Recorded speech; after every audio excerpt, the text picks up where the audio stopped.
জীবনের প্রথম আন্তর্জাতিক টেস্ট ম্যাচ, একে তো অভিষেক, তার উপর শুভ্র পোশাকের আভিজাত্যের ভার। আর এই দুই চাপকে জয় করতে পারলেই জন্ম হয় রূপকথার কোনো এক চরিত্রের। আমরা তাদের নায়ক বলে ডাকি।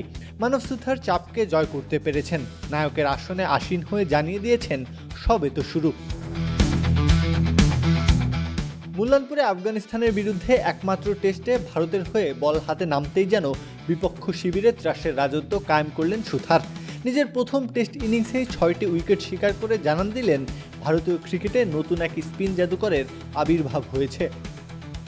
কুলদীপ যাদবের কাছ থেকে ভারতের ৩১৯ নম্বর টেস্ট ক্যাপ গ্রহণ করেন তিনি। সতীর্থদের অভিনন্দন আর উত্তেজনার মাঝে মাঠে নেমে যে বোলিং নৈপুণ্য দেখালেন তা দীর্ঘকাল মনে থাকবে ক্রিকেট ভক্তদের। একদিকে অজিত আগারকারের নেতৃত্বাধীন নির্বাচক কমিটির আস্থার প্রতিদান দিলেন, অন্যদিকে বল হাতে আফগানদের রক্ষণভাগকে তছনছ করে দিলেন মুহূর্তেই। শুধু বোলিংয়ে তার জাদু সীমাবদ্ধ নয়, ব্যাট হাতেও যে তিনি বেশ কার্যকর। প্রথম ইনিংসে নেমে ৪১ বলে ২৮ রানের এক ইনিংস উপহার দিয়েছেন তিনি, যার মধ্যে ছিল দুটি চোখ ধাঁধানো ছক্কা। দ্বিতীয় ইনিংসেও ১ উইকেট নেন। ২ ইনিংসে ৭ উইকেট নিয়ে অভিষেকে ম্যাচ সেরা হওয়ার কীর্তি গড়লেন তিনি। তার এই সাফল্যের পেছনে রয়েছে কঠোর পরিশ্রম আর ঘরোয়া ক্রিকেটের এক দীর্ঘ পথ চলা। ২০২২-২৩ সালে রঞ্জি ট্রফিতে মাত্র ৬ ম্যাচে ৩৯ উইকেট নিয়ে সবার নজরে আসেন তিনি। প্রথম শ্রেণীর ক্রিকেটে তার মোট শিকার এখন ১২০টিরও বেশি।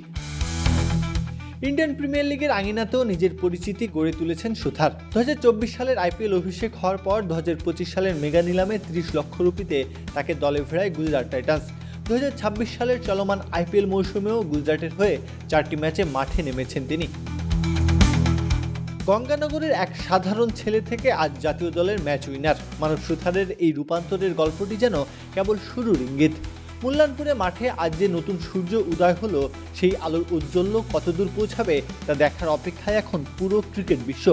অভিষেকের এই রঙিন মুহূর্তটি কেবল একটি সংখ্যার হিসাবে আটকে থাকবে না, বরং ভারতীয় স্পিন ইতিহাসের পাতায় এক নতুন অধ্যায়ের সূচনা করবে।